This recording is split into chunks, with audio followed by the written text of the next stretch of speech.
Hello मेरे प्यारे बच्चों, कैसे हैं आप लोग।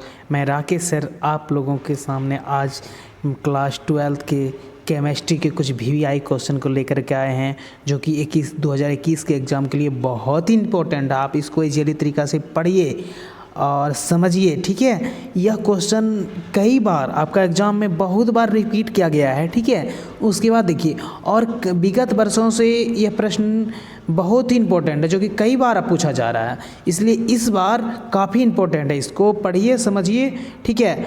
मैं आपके साथ, आप लोगों के साथ मैं अपना अनुभव शेयर कर रहा हूँ, ठीक है। इसलिए आप इसको पढ़िए और जल्द तरीका से समझिए। देखिए आपका पहला प्रश्न क्या आता है, समझिए बात को, ठीक है। पहला प्रश्न आपका है क्रिस्टल, ठीक है। क्रिस्टलीय ठोस को परिभाषित करना है। तो देखिए आपका उत्तर है ना, बहुत ही सिंपल तरीका से बनाया गया है। वैसा ठोस जिसमें अवयवी कण, अणु, परमाणु और आयन का व्यवस्था नियमित होता है, ठीक है, वह क्या कहलाता है, वह क्रिस्टलीय ठोस कहलाता है। आप इस तरह से इसको पढ़ सकते हो, समझ सकते हो। आपको पीडीएफ भी आपके जो है ना आपके लिए उपलब्ध करा दिया जाएगा, ठीक है। डिस्क्रिप्शन में आप जाकर के नीचे डाउनलोड कर सकते हो, वहाँ आपको पीडीएफ भी मिल जाएगा, ठीक है। जैसे देखिए आपका दूसरा प्रश्न है, क्या कह रहा है। दूसरा प्रश्न आपका है कांच, ठीक है। कांच एक अक्रिस्टलीय ठोस है, क्यों, ये बात आता है ना। देखिए इसका गुण कुछ द्रव्य के समान होता है। इसमें द्रव्य के जैसे बहने की प्रवृत्ति होती है, ठीक है, पर उसके बहने की गति जो है ना मंद होती, मतलब धीरे होती है। वही कारण है कि इसे आभासी ठोस या अतिस्थित द्रव्य कहा जाता है। इसी गुण के कारण पुराने भवन या इमारतों की खिड़की या दरवाजे के कांच की ऊपरी भाग पतला और नीचे पैंदी का भाग मोटा हो जाता है, ठीक है। इस प्रकार से आप समझ सकते हो। देखिए आपका तीसरा नंबर प्रश्न है, ठीक है। तीसरा नंबर आपका प्रश्न है फ्रैंकल दोष एवं शॉर्टकी दोष। शॉर्टकी होगा, फ्रैंकल दोष और शॉर्टकी दोष में अंतर स्पष्ट करना है। देखिए आप समझिए इसे, पहले आपको क्या है, फ्रैंकल दोष के बारे में जानना है। पहले चलिए फ्रैंकल दोष के बारे में हम लोग जानते हैं। वैसा दोष जिसमें, ठीक है, अवयवी कण अपने वास्तविक स्थानों को छोड़कर अंतराकाशीय स्थान में विस्थापित हो जाते हैं, ठीक है, वह फ्रैंकल दोष कहलाता है। तो यहाँ फ्रैंकल होगा, ठीक है, फ्रैंकल दोष कहलाता है, फ्रैंकल दोष कहलाता है, ठीक है। अब देखिए शॉर्टकी दोष आपका वैसा दोष, ठीक है, वैसा दोष जिसमें धनायन तथा ऋणायन, ठीक है, ऋणायन हो जाएगा आपका, एक या एक से अधिक जोड़ा गायब हो जाता है, वह शॉर्टकी दोष आपका कहलाता है। यह दोष सामान्यतः आयनिक ठोस में उत्पन्न होता है। यह दोष कहाँ होता है, आयनिक ठोस में उत्पन्न होता है, ठीक है। देखिए आपका चौथा प्रश्न है, क्या कह रहा है, राउल्ट का नियम क्या है, लिखें, ठीक है।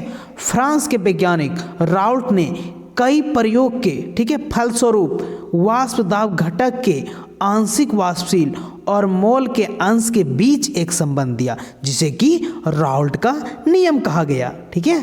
देखिए आपका पांचवा नंबर प्रश्न है, क्या कह रहा है, अनुसंख्यक गुणधर्म क्या है, ठीक है, अनुसंख्यक गुणधर्म क्या है। किसी भी आदर्श या तनु विलयन का वैसा गुणधर्म जो विलयन में उपस्थित विलय, ठीक है, कि कणों की संख्या पर निर्भर करता है, वह अनुसंख्यक गुणधर्म कहलाता है, ठीक है। इस तरह से आप इसको समझ सकते हो।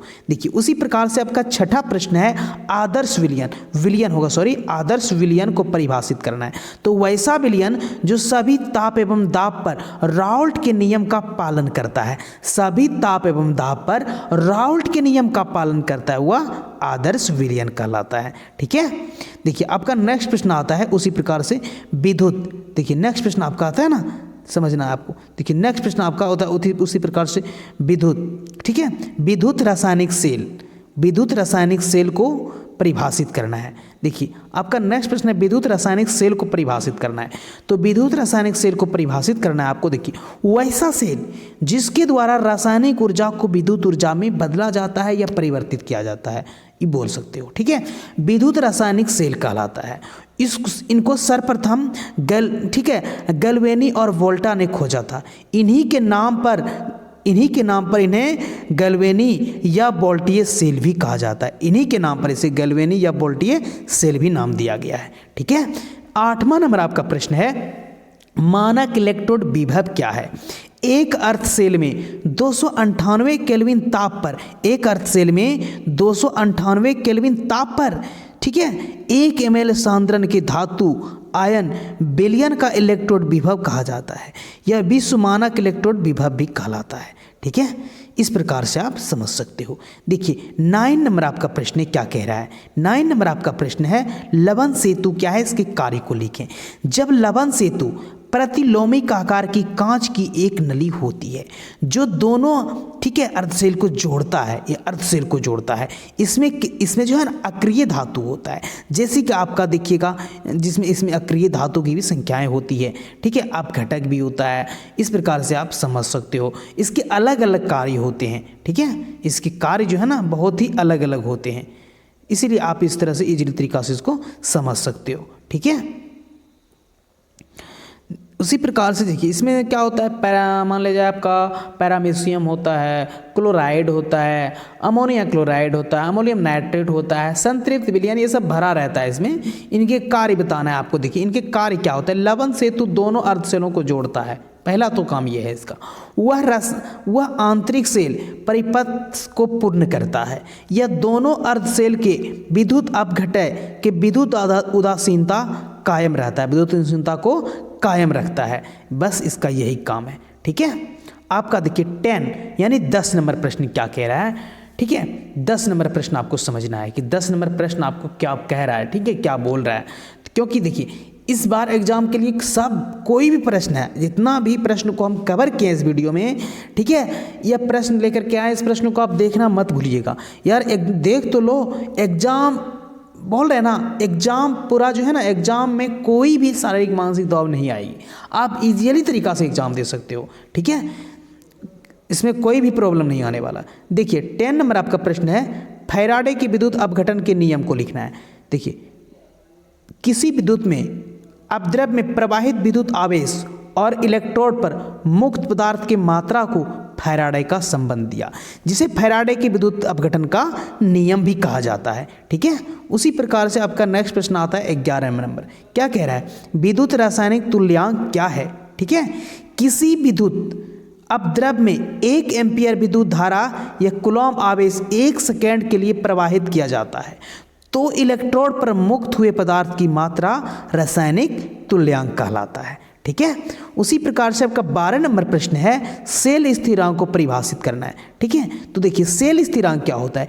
किसी सेल के 2 समांतर इलेक्ट्रॉन के बीच की दूरी, ठीक है, बीच की दूरी को इलेक्ट्रोड के अनुप्रस्थ काट का क्षेत्रफल के अनुपात जो होता है ना, वह सेल स्थिरांक कहलाता है। अनुपात, इलेक्ट्रोड की दूरी, इनके बीच की दूरी, ठीक है, इलेक्ट्रॉनों के बीच की दूरी इलेक्ट्रोड के अनुप्रस्थ काट का क्षेत्रफल का जो अनुपात होता है वही तो कहलाता है आपका सेल स्थिरांक। ठीक है, देखिए आपका 13 नंबर प्रश्न है, क्या कह रहा है। 13 नंबर आपका प्रश्न है शून्य कोटि की अभिक्रिया क्या है। ठीक है, वैसी रासायनिक अभिक्रिया जिसमें अभिकारक की सांद्रता की घात 0 के बराबर होती है, वह शून्य कोटि की अभिक्रिया कहलाती है।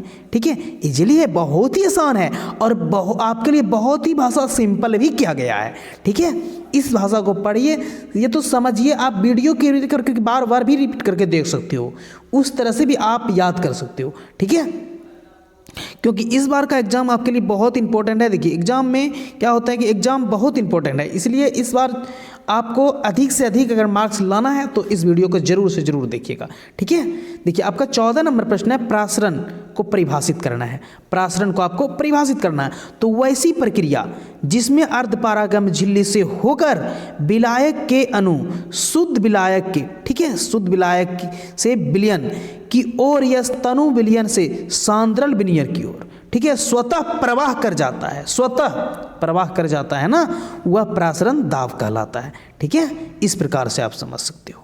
देखिए आपका 15 नंबर प्रश्न है, क्या कह रहा है कि अर्धपारागम्य झिल्ली क्या है। ठीक है, वैसी झिल्ली जिसमें सिर्फ विलायक के अणु प्रवाह करते हैं वह अर्धपारागम्य झिल्ली कहलाता है। ठीक है, प्रासरण दाब क्या है। 16 नंबर आपका प्रश्न है प्रासरण दाब क्या है। ठीक है, प्रासरण को रोकने के लिए लगाया गया बाहरी जो दाब होता है वह प्रासरण दाब कहलाता है। ठीक है, इसे जो है ना पाई से भी सूचित किया जाता है प्रासरण दाब को। ठीक है, देखिए आपका 17 नंबर प्रश्न है, उल्टा प्रासरण क्या है? यदि विलयन पर इसके प्रासरण दाब से अधिक दाब उपयुक्त हो, यानी प्रयुक्त हो, तो अर्धपारगम्य झिल्ली से विलयन से विलायक का बहाव, ठीक है, विलयन से विलायक का बहाव शुद्ध विलायक की ओर होने लगता है। इस प्रक्रिया को उल्टा प्रासरण या प्रतिलोम प्रासरण भी कहते हैं। ठीक है, देखिए आपका नेक्स्ट प्रश्न आता है 18 नंबर। क्या कह रहा है आपको? कोलाइडी क्या है? ठीक है, कोलाइड है ना, वो क्या है? वैसा पदार्थ जो वनस्पति झिल्ली या जंतु झिल्ली के द्वारा आसानी से विस्तृत नहीं होता है, वह आपका कोलाइड कहलाएगा। जैसे कि गोंद हुआ, स्टार्च हुआ, कार्बोहाइड्रेट हुआ, प्रोटीन वगैरह वगैरह और हो सकता है। ठीक है, देखिए आपका नेक्स्ट प्रश्न आता है क्रांतिक। ठीक है, क्रांतिक ताप की परिभाषा दें, परिभाषित करें। तो वह न्यूनतम ताप जिसके ऊपर किसी गैस को द्रवित नहीं किया जाता है, चाहे दाब कितना अधिक क्यों ना हो, समझ रहे हो ना, चाहे दाब कितना अधिक क्यों ना हो, वह आपका क्रांतिक ताप ही कहलाएगा। ठीक है, देखिए आपका नेक्स्ट प्रश्न आता है 20 नंबर। क्या कह रहा है? आंतरिक अधिशोषण क्या है? ठीक है, आंतरिक अधिशोषण। तो समझिए बात को, जब अधिशोषण की सतह पर अध्यस्त अंतरित कर जैसे ठीक है, VWB तथा बंधी होते हैं, यही तो आपका आंतरिक अधिशोषण कहलाता है। ठीक है,